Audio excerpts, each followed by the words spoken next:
ضرورت پڑ جائے، حالات ایسے ہو جائیں، اس وقت اللہ امتحان لیتا ہے کہ اب یہ کیا کرتا ہے۔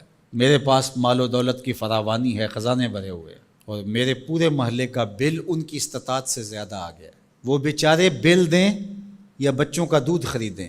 اب امتحان آیا تھا سیٹھ صاحب کا، اب امتحان آیا تھا امیر شہر کا، اب امتحان آیا تھا اس دولت مند کا۔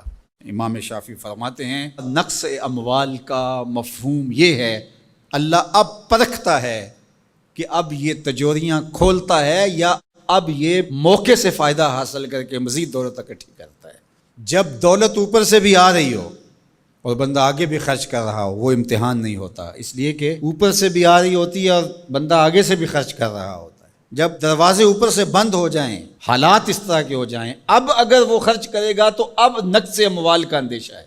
تو کہا یہ تھا امتحان، اللہ دیکھتا ہے کہ اس امتحان میں کون پورا نکلتا ہے، یہ اللہ آزماتا ہے۔ اس وقت آزمائش ہے امیروں کی، غریبوں کی تو ہے ہی ہے، غریب تو بیچارے مر گئے ہیں، ان کے پاس ہی کچھ نہیں رہا، ان کی تو زندگی زہرناک ہو گئی ہے، وہ تو جس حالت میں ہیں الیاذ باللہ۔ لیکن اس سے بڑا امتحان امراء کا ہے، اہل ثروت کا ہے۔